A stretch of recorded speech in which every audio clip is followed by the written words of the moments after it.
One day, I found myself in a situation I could have never imagined. It all started when I took my husband to the doctor for a regular checkup.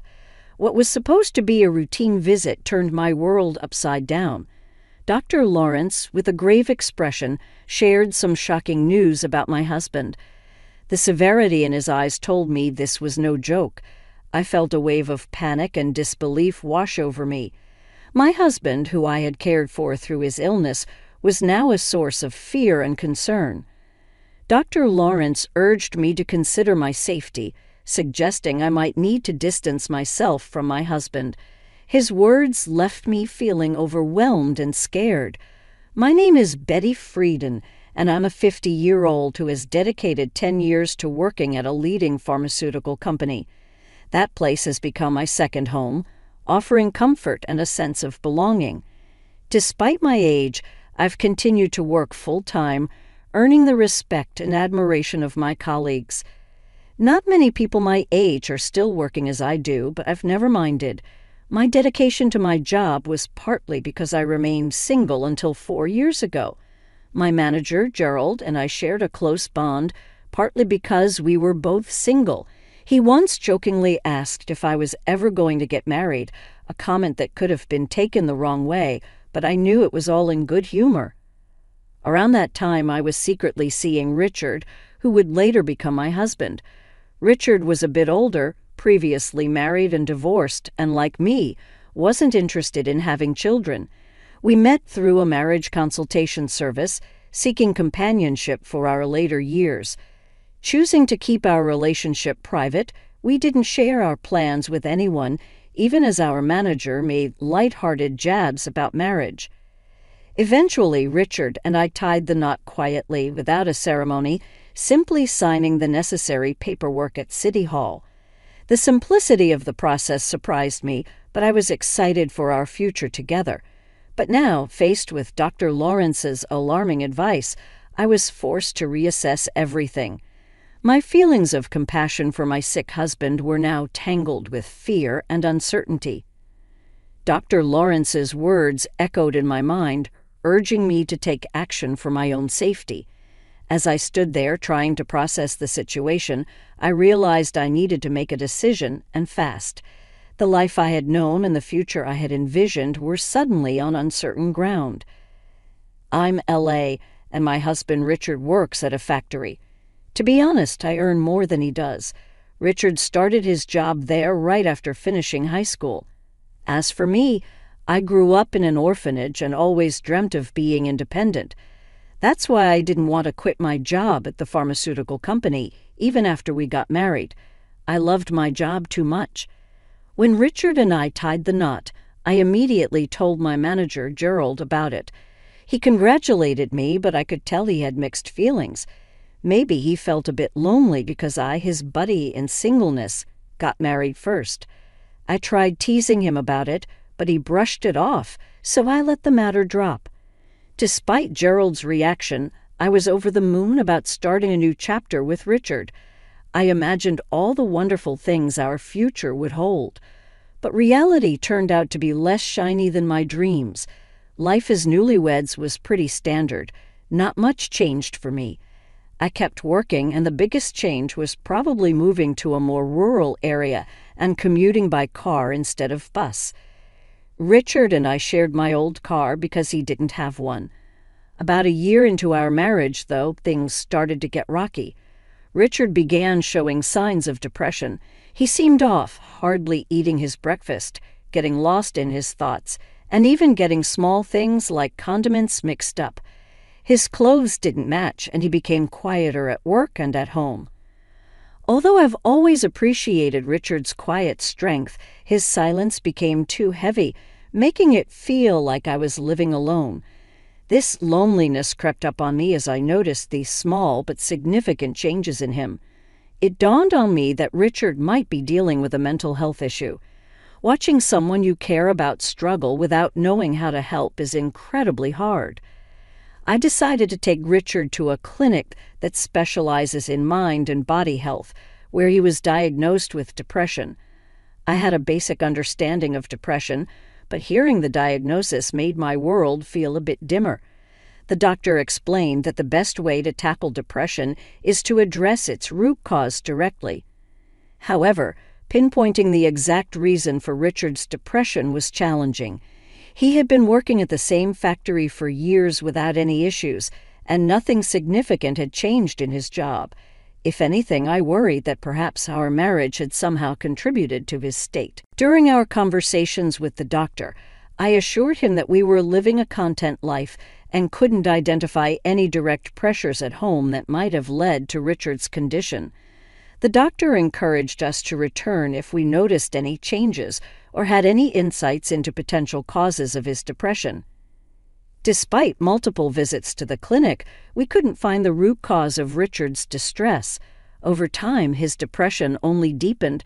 On his worst days, Richard would barely get out of bed, plagued by headaches or calling in sick to work. His appetite vanished, and he lost a noticeable amount of weight. Eventually, he was unable to continue working and had to leave his job.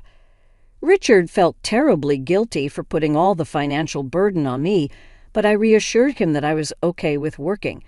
My primary concern was his well-being. It was tough to see him so affected, and I constantly worried about him. Especially when I was at work, there was an incident where he went out and couldn't find his way back home, which made me fear he was battling not just depression, but potentially dementia as well. This possibility added to my stress when colleagues asked about how things were going. I had to admit that Richard wasn't improving. Seeing someone you love struggle so much without a clear way to help is incredibly difficult. Gerald noticed I was looking particularly worn out one day and handed me an energy drink. Drinking it made me feel a little better, and I was touched by his gesture of support. He reminded me that we're all in this journey together, and his words nearly brought me to tears. With everything going on with Richard, I hadn't realized how much stress I'd been piling up on myself. It became clear that I needed to keep myself together, or else I might break down too. So I threw myself into work, trying to maintain some normalcy in our lives. 1 year had flown by and things with Richard haven't improved. In fact, they've only gotten worse. As our 3rd wedding anniversary approached, I couldn't see any light at the end of the tunnel for his condition. Then, one morning, I noticed our car wasn't where it should have been. Confused, I checked again, but the car was definitely missing. Since Richard's diagnosis, I was the only one who drove it. I hadn't used the car since the day before, which meant it should have been at home.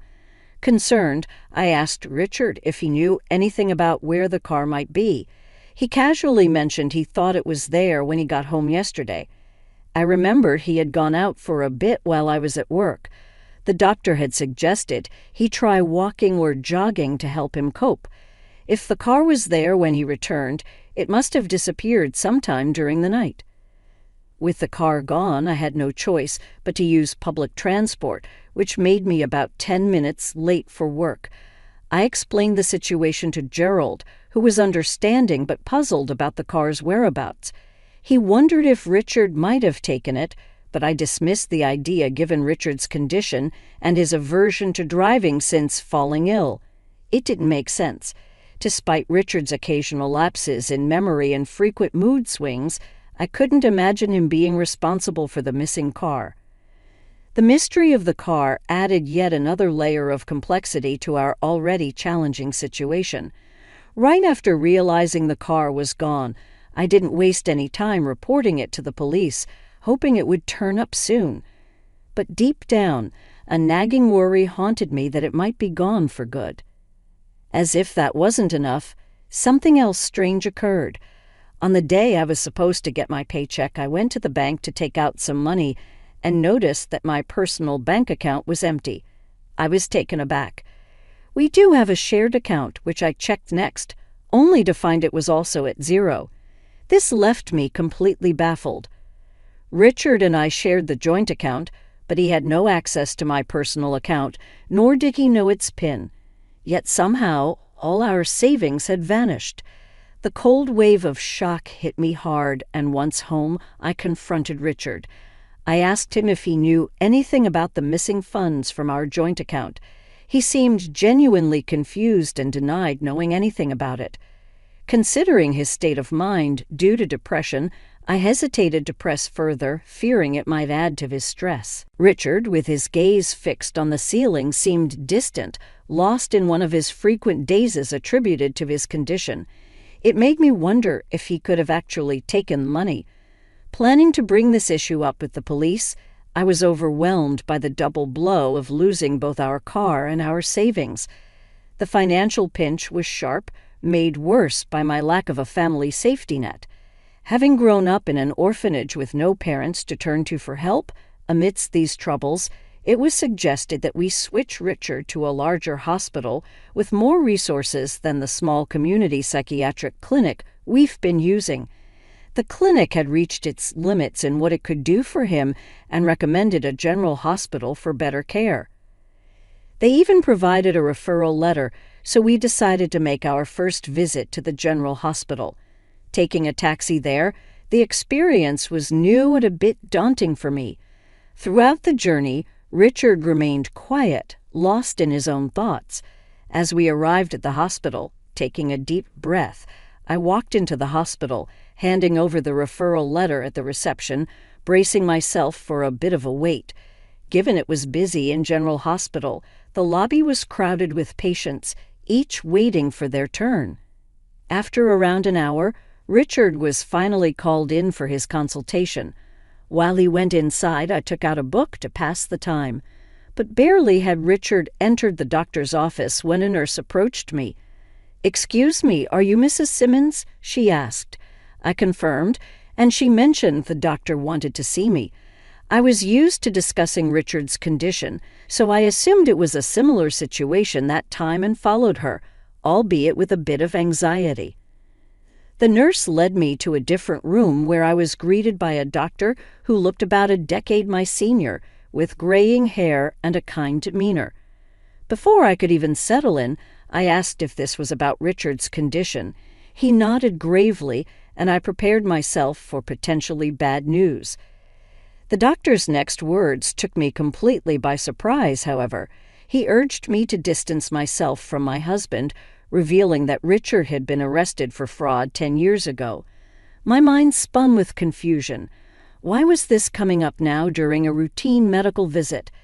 The doctor explained his suspicions about Richard's depression, suggesting that he might be pretending.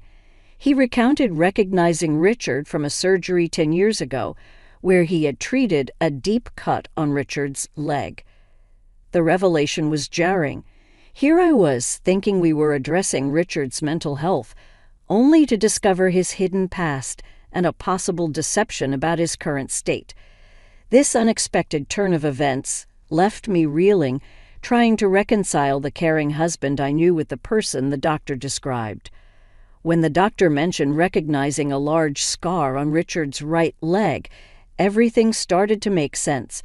I knew of the scar but never knew its origin, as Richard had never mentioned it. Learning that the doctor before me was the one who had treated Richard's injury years ago felt like an unbelievable twist of fate. The story unfolded further when the doctor revealed that Richard had injured himself during a dispute with his former wife, a dispute that arose because he had swindled her. He had stolen her luxury items and money. Shockingly, he had also feigned dementia during that time, manipulating his wife into lowering her guard before committing the fraud. This pattern of pretending to be ill to facilitate his deceit was appalling. Hearing about Richard's criminal past and his arrest was staggering. I hadn't looked into Richard's background before marrying him. Being alone most of my life, I was just happy to find someone willing to be my partner. The doctor's stern warning that Richard could be a danger to me sent chills down my spine. There was a seriousness in his tone that made it clear this was no laughing matter. The realization hit me hard. I had been deceived. In the days that followed, I struggled to act normal around Richard while secretly planning my next steps. I decided to set up surveillance cameras around our home to watch Richard's activities when I wasn't there. About a week later, I noticed a missing watch and bag. Reviewing the camera footage, I saw Richard leave the house with them and return later with a wad of cash, looking suspiciously pleased with himself. His demeanor did not match that of someone suffering from depression. This footage confirmed my worst fears. Richard was behind the theft of my belongings, the car, and our savings. Facing the hard evidence of his deceit was crushing. Richard had lied to and manipulated me, betraying the trust I had placed in him. It was clear that I needed to take significant action against someone who had pretended to be vulnerable and in need of care only to exploit my compassion and generosity. The realization that Richard had betrayed my trust was unbearable. I had dedicated my life to working and caring for what I thought was a sick partner. A divorce felt too insignificant a response to the depth of deception I had endured. It was clear we needed to part ways, but I wanted more than just a separation. I wanted Richard to truly understand the gravity of his actions and to make amends for the harm he had caused. With a heavy heart and tears threatening to spill, I gathered the divorce papers and meticulously filled them out with all the necessary details. The following day, pretending everything was normal, I informed Richard I'd be stepping out briefly. I had already taken a day off from work, explaining the urgency of my situation to my employer, who had agreed to my sudden leave. At the police station, I presented my case, showing the officers the footage I had captured of Richard's deceit. Initially, they were hesitant to proceed based solely on the video. However, after verifying with the pawn shop where Richard had sold the stolen items and locating my car being sold as a used vehicle, the evidence against him began to mount. It was also confirmed that he had unlawfully accessed my bank accounts, and suspicions about his feigned depression were raised. As the truth unraveled, I was overwhelmed by a complex mix of relief and sorrow.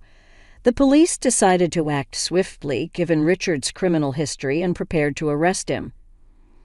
Returning home with the officers in the early afternoon, I found Richard at home, visibly startled by my unexpected presence and the sight of the police. Despite the divorce papers in my hand, his attention was fixed on the officers as one of them declared his arrest for fraud.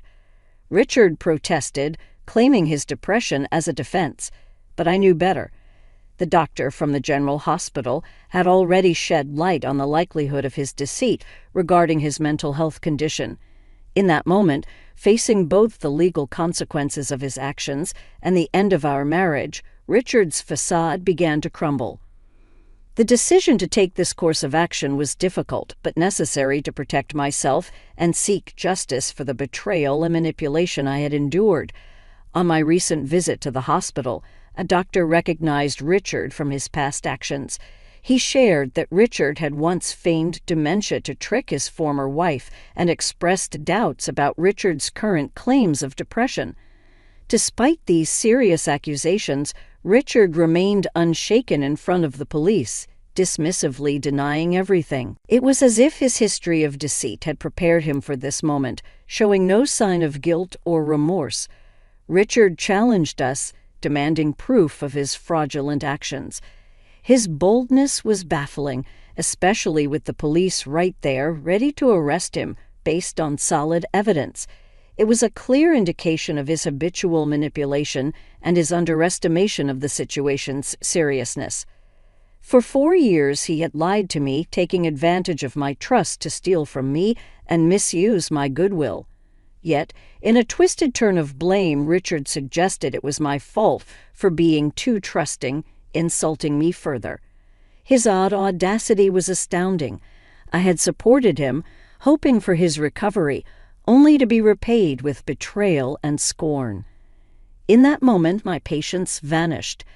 I declared my intention to seek legal advice and pursue alimony, urging him to face the consequences of his actions.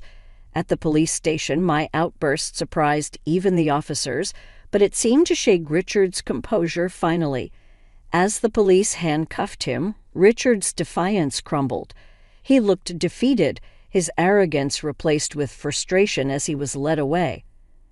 Watching the scene, I felt detached, as if observing someone else's life unraveling. Since the doctor's warning, nothing seemed real anymore. Yet here I was, facing the harsh truth of my situation, determined to move forward from the chaos Richard had created. Watching Richard being led away by the police felt surreal, almost like a scene from a dream. This moment marked a turning point, allowing me to envision a return to my life before the chaos of marriage engulfed it. Though a sense of relief washed over me, knowing I wouldn't spend my future under Richard's manipulative control, a wave of loneliness followed. Having waited more than 47 years to marry, the prospect of solitude once again cast a shadow over my newfound freedom. 2 months later, our divorce was finalized. The process had been slightly delayed due to Richard's arrest, but by the time everything was official, my emotions had settled, enabling me to reflect on our shared history with a clear mind. Richard's future was uncertain, facing imprisonment for his second offense. I could only hope this experience would lead him to sincerely reconsider his choices. In the wake of our marriage, which had dissolved into nothing more than a disillusioning memory, I found myself pondering my next steps over a simple lunch at work. It was then that my boss, Gerald, approached with a casual yet loaded comment as he joined me with his store-bought hot dog lunch. "I think you'd be just fine if you were with me," he remarked almost offhandedly. His words caught me off guard, and it took a moment for their full weight to sink in, leaving me momentarily flustered. "Yes, I'm serious," he added, seeing my hesitation, his tone smooth yet sincere. I was speechless, my lunch momentarily forgotten as I processed his proposition. Gerald then returned to work, leaving me to contemplate his unexpected offer. In a daze, the idea of a romantic relationship with Gerald had never crossed my mind. Yet, I couldn't deny the care and stability he had always shown me. His steady presence and responsible nature suddenly cast him in a new light. Despite my initial reaction to evaluate such matters as I continued eating, the seeds of possibility Gerald had planted began to take root, suggesting a future I hadn't dared to imagine until now. The thought of inviting Gerald out for a meal after work sparked a warmth within me, kindling a sense of hope for the future. Perhaps this was the perfect moment to embark on a new journey, to explore the possibility of happiness and companionship once again. The idea of stepping out of my comfort zone and into a new beginning with someone who had shown me kindness and support felt both thrilling and comforting. Tonight, I decided, could be the start of something new and beautiful.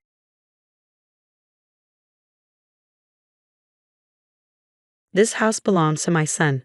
Pack your things and leave," Margaret shouted, waving some papers in my face. Her fancy clothes and perfect gray hair couldn't hide the anger in her eyes.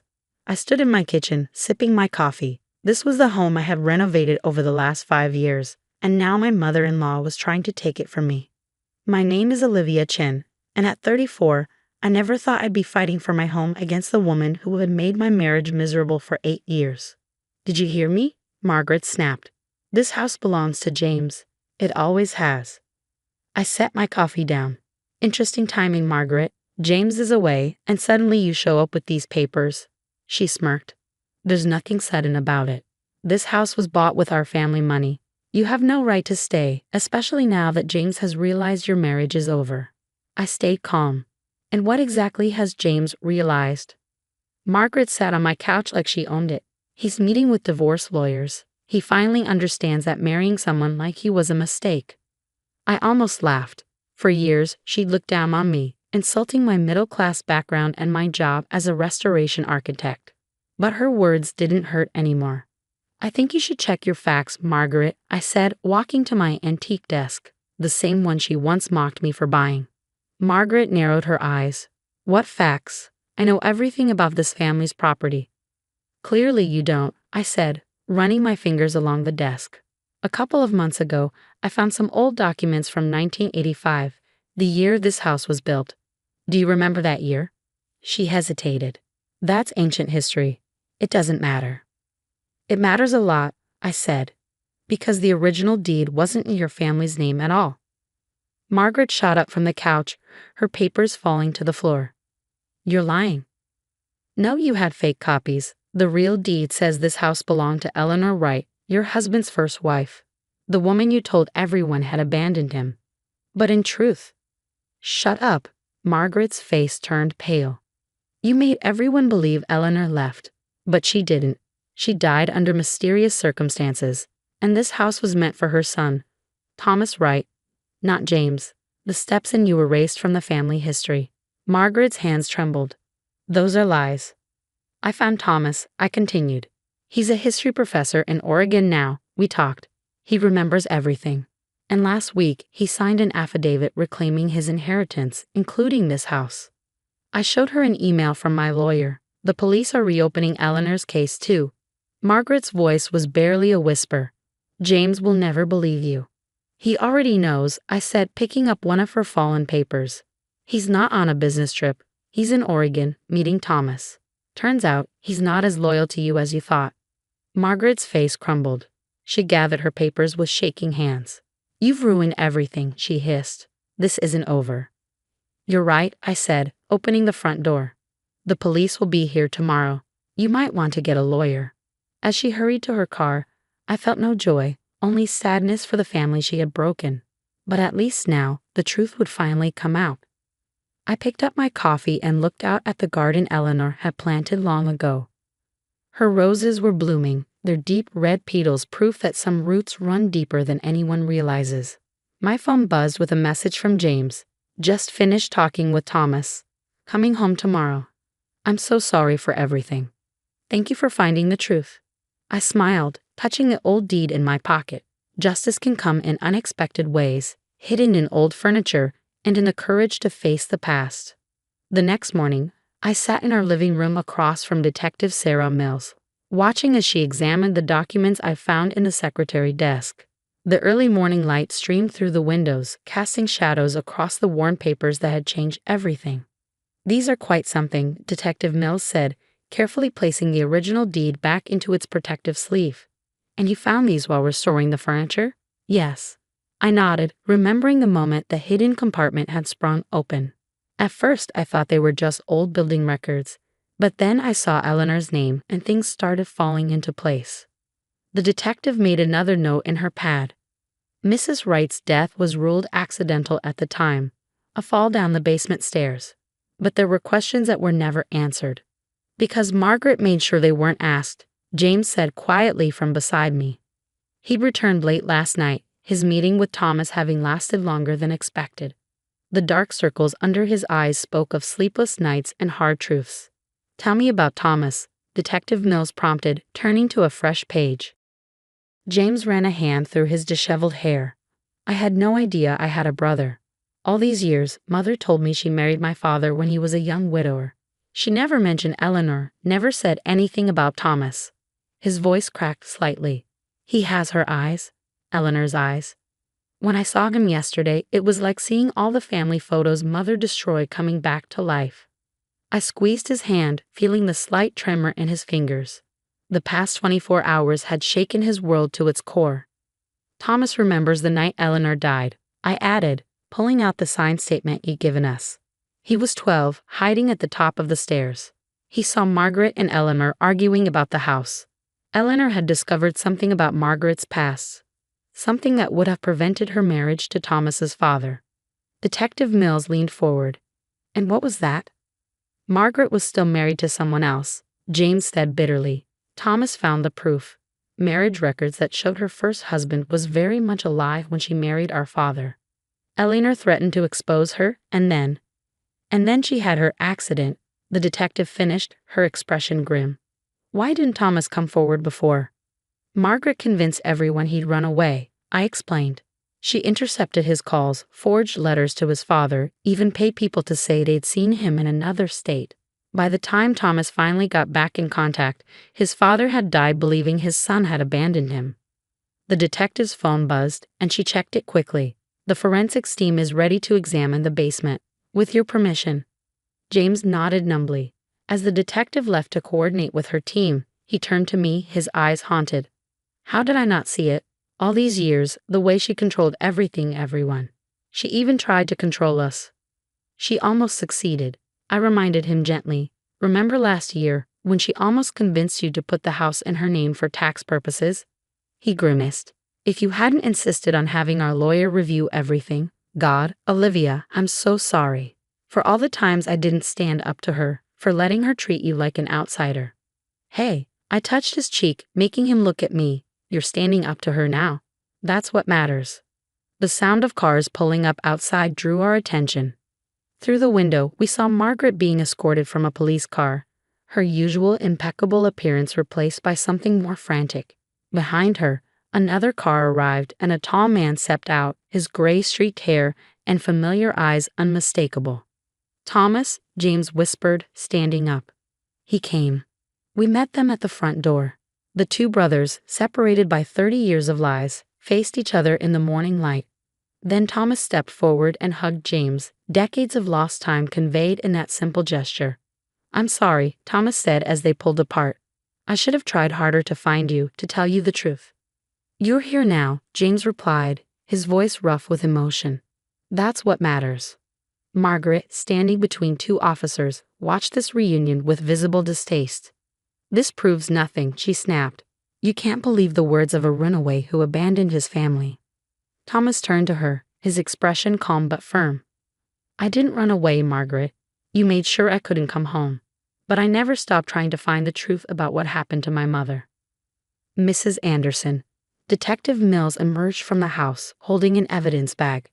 We found something interesting in the basement. Traces of blood behind the old wood paneling. Blood that's been there for 30 years. Would you like to explain that?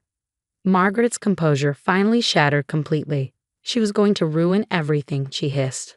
All my careful plans, my new life. I couldn't let her destroy that.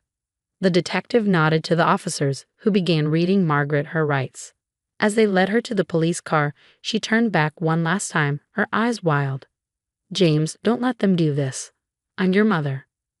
But James stood firm, his brother beside him, as Margaret was taken away. The web of lies she'd woven had finally unraveled, bringing down the careful facade she'd maintained for 3 decades. Thomas walked slowly into the house, his hand trailing along the wallpaper. Mom loved this place, he said softly. She used to say it was where our family would always be together. James joined him, looking around as if seeing the house for the first time.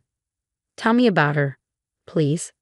As the brothers settled in the living room, sharing memories and bridging the years of separation, I slipped quietly into the kitchen to make coffee.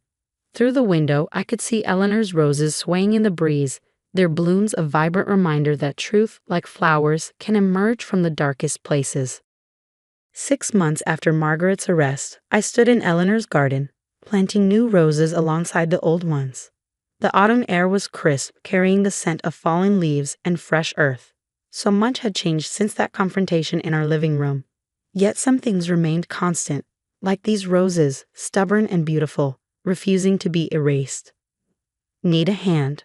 Thomas's voice called from the patio. He'd been staying with us while the legal proceedings continued, helping piece together the fragments of their broken family history. Always I smiled, handing him a trowel. These heritage roses are from the same nursery Eleanor used to buy from. Thomas knelt beside me, his hands expertly working the soil. Mom would love this. She always said a garden needs old and new growth to thrive. He paused, a familiar shadow crossing his face. The detective called this morning. Margaret took the plea deal. I sat back on my heels, watching his expression carefully. How do you feel about that? 20 years, he said quietly. It doesn't bring Mom back, but at least now everyone knows the truth. No more hiding, no more lies. The sound of James's car pulling into the driveway drew our attention. He'd been meeting with the family lawyer, finalizing the paperwork to legally restore Thomas's inheritance. My husband looked different these days, lighter somehow, as if uncovering the truth had freed him from a weight he carried his whole life. It's done, he announced, joining us in the garden. The house is officially in both our names, Thomas, just like Mom wanted. He looked around at the half-planted roses. Need another gardener? I handed him a pair of gloves. Eleanor's garden could always use more love. As we worked together, I thought about the documents found in that old desk, not just the deed, but Eleanor's letters and diary entries. She'd written about her hopes for her sons, her dreams for this house as a place where family could heal and grow. In a way, 30 years later, her wish was finally coming true. The investigation had revealed more than just Margaret's crimes. We discovered that Eleanor had been a talented artist, her paintings stored away in the attic by Margaret. Thomas and James spent evenings going through them, their mother's vision of the world captured in vibrant oils and soft watercolors. "I'm thinking of opening a gallery," Thomas said, patting soil around a new rose bush. "Showing Mom's work, maybe featuring other local artists too. There's that empty storefront downtown." James nodded enthusiastically. "The old Miller building? It's perfect. Those big windows, the natural light." He turned to me. "What do you think, Olivia? Want to help restore another piece of history?" I felt warmth spread through my chest that had nothing to do with the autumn sun. This was what Eleanor had wanted, her sons working together, building something meaningful, turning pain into possibility. "I'd love to," I said. "We could preserve the original architecture while creating a modern gallery space. Honor the past while embracing the future." Later that evening, after Thomas had gone home, James and I sat on the porch swing, watching the sunset paint the sky in shades of pink and gold. The newly planted roses cast long shadows across the lawn, their silhouettes merging with Eleanor's original garden. "Thank you," James said softly, taking my hand. "For not giving up, for finding the truth, for bringing my brother back to me." I squeezed his hand. "I just restored an old desk. Eleanor did the real work. She left us everything we needed to uncover the truth. She knew someone would find it eventually." "She would have loved you," he said, his voice thick with emotion. "You have her spirit, her way of seeing beauty in broken things and making them whole again." Inside the house, Eleanor's painting of the garden, newly restored and framed, hung in a living room. Thomas had found it hidden behind other canvases, dated just days before her death. In it, red roses bloomed against a storm-dark sky, their petals catching the light like flames. The doorbell rang, and I knew it would be Detective Mills with updates about Margaret's sentencing. But for this moment, I stayed where I was, watching the real garden merge with its painted twin in the fading light. Two versions of the same dream, one from the past, one unfolding now, finally in harmony. "Ready?" James asked, standing and offering his hand. I nodded, rising to face whatever came next. After all, that's what this house had always been about, facing truth with courage, nurturing growth through adversity, and believing in the power of love to outlast lies. Eleanor had known it. She'd hidden proof of that love in the heart of this house, trusting that someday someone would find it, and in finding it, we'd all found our way home.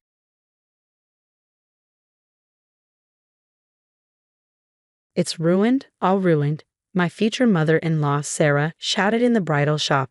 She stood over my wedding dress, now ripped into pieces, the delicate lace and silk lace scattered on the floor. "Now Amber will have to wear her own dress." "What a shame," she said with fake sympathy. I stared at my destroyed dress, my hands shaking. My name is Victoria Chen, and at 28, I just watched my future mother-in-law destroy the dress I had designed for my wedding. "How could you do this?" I asked, picking up a piece of the dress. Sarah smirked, her expensive heels crushing the fabric. "Oh honey, it's for the best," she said. "Amber's wedding is in 3 months, and this dress would have been perfect for her. You were selfish not to share." Amber, my future sister-in-law, wanted my dress from the moment she saw it. She didn't care that I had designed it myself, pouring months of work into every stitch. She didn't care that I was marrying her brother, Michael, in just 2 weeks. Michael walked in, his eyes widening at the scene. "Mom, what have you done?" he asked. "I'm protecting our family," Sarah said proudly. "Victoria refused to give Amber the dress, so I had to step in. Amber is my daughter. She deserves this more than an outsider." I looked at Michael, waiting for him to stand up for me. Instead, he sighed, running his hands through his hair. "Vicky, maybe we can find you another dress?" he said weakly. "Something off the rack, just to keep the peace." Something inside me changed. For a year, I had tried to fit into their family, staying quiet when Sarah insulted me, letting Amber take the spotlight. But not anymore. "You're right, Michael," I said, standing up. "Peace is important." Sarah looked confused as I took out my phone. "Hello, this is Victoria Chen. I'd like to report property damage at Chen Bridal Boutique. Yes, I have video proof." I glanced at the security camera in the corner. Sarah hadn't noticed it. Her face turned pale. You wouldn't dare. Michael, tell her she can't do this to me. I walked toward the door. The police will be here soon. You can explain why you destroyed a $15,000 wedding dress. I looked at Michael. The wedding is still on, but you should think about whose side you're on. As I left, my phone buzzed. It was Amber. You're just jealous because I'd look better in it anyway. I smiled. What Sarah destroyed wasn't my real wedding dress. It was a fake, a test. My real dress was safe in my studio, a dress as unique as me. I drove to my studio, where I had built my own design business, even though the Matthews family called it a cute hobby. Inside, behind a locked door, hung my real wedding dress. A masterpiece. My phone rang. It was my best friend, Lily. I just got your text. Did Sarah really destroy your dress? Are you okay? I'm fine, I said, touching the beadwork on my real dress. Actually, I'm better than fine. I finally see them for who they are, and I'm done playing their games. Lily laughed. So what's the plan? I thought about Sarah's smug face, Michael's weakness, Amber's selfishness. Then I smiled. The wedding is still on, I said, but it won't be what they expect. I looked at myself in the mirror. I wasn't the woman who had spent a year trying to please the Matthews family. I was stronger now. The next 2 weeks would change everything, and I was ready. The next 2 weeks flew by in a blur of preparations and tense silences. Sarah avoided legal trouble for destroying my fake wedding dress. Michael had begged me to drop the charges for family harmony, but the damage was done. Their perfect family image had cracked. I focused on finishing my real wedding dress, working late nights in my studio. Every stitch, every crystal was a silent act of defiance. This dress wasn't just for a wedding. It was a statement. 3 days before the wedding, Sarah hosted a family dinner at her mansion. She sat at the head of the table, acting like a queen. It's such a shame about Victoria's dress, she announced. But I've taken care of everything. I ordered her a lovely designer gown, simple, but appropriate for someone of her background. Amber laughed. At least now she won't outshine me at my own brother's wedding. I looked at Michael, hoping he'd defend me, but he just stared at his plate, pretending not to hear. Sarah smiled smugly. The dress arrives tomorrow. Size 6, though you might want to watch what you eat this week, dear. I calmly took a sip of water. That's very thoughtful, Sarah, but I've already handled the dress situation. Sarah raised an eyebrow. And what exactly could you afford on such short notice? Something from the mall? Before I could answer, my phone buzzed. I glanced at the screen and smiled. Excuse me, I need to take this call. It's from Vogue. The silence as I left the dining room was perfect. The next morning, my studio was buzzing with photographers. The magazine shoot I'd arranged weeks ago was in full swing. My real wedding dress, a blend of modern design and traditional Chinese elements, was being featured in an article about emerging designers. This is stunning, the journalist said, admiring the details. You're going to make waves. I nodded, thinking about how Sarah always dismissed my heritage and never saw my talent. Then a message popped up on my phone. It was from Michael. Mom's furious about the Vogue thing. Says you're making the wedding all about you. Maybe we should postpone. I stared at his words. He still couldn't stand up to her. He wanted me to shrink myself for the rest of my life. No postponement, I typed back. But think carefully about whether you're ready for a wife who won't stay silent to keep the peace. The day before the wedding, Sarah's replacement dress arrived at my apartment. It was a plain white gown, cheap and lifeless. The note attached read, "Wear this. Don't embarrass our family, Sarah." I hung it next to my real dress and laughed. Tomorrow, everything would change. That evening, Lily showed up with takeout. "Are you sure you want to go through with this?" she asked. "You could walk away and avoid all the drama." I ran my fingers over the beadwork of my dress. "I'm not walking away. Tomorrow isn't just about a wedding. It's about showing them exactly who I am." "And Michael?" she asked. "Is he worth it?" I thought about his silence, his loyalty to his mother over me. Tomorrow will answer that too. Late that night, Sarah sent one final message. "Remember, family comes first. Don't make a scene tomorrow." I smiled and replied, "Don't worry. Everyone will get exactly what they deserve." As I set my phone down, I caught my reflection in the mirror. The woman looking back at me wasn't the same one who had watched her dress get destroyed 2 weeks ago. She was stronger. Tomorrow wasn't just a wedding. It was a reckoning. The morning of the wedding dawned bright and clear. The grand ballroom of the Four Seasons was decorated exactly to Sarah's specifications. All white and gold, elegant but safe. Predictable. I waited in the bridal suite, listening to the growing murmur of guests arriving. Sarah had already stopped by twice, ostensibly to check on me, but really to ensure I was wearing her chosen dress. "The ceremony starts in an hour," she announced during her third visit, barging in without knocking. "Are you?" Her voice trailed off as she saw the garment bag hanging on the door. "That's not the dress I sent." "No," I said calmly, applying my lipstick. "It's not." Sarah's face reddened. "You will not ruin this day with your stubbornness. I won't allow it." "You don't have to allow anything," I replied, standing up. "This is my wedding, and I'm done letting you dictate my choices." She stormed out, no doubt to complain to Michael. I took a deep breath and unzipped the garment bag, revealing my creation in all its glory. The dress was a fusion of cultures and innovation.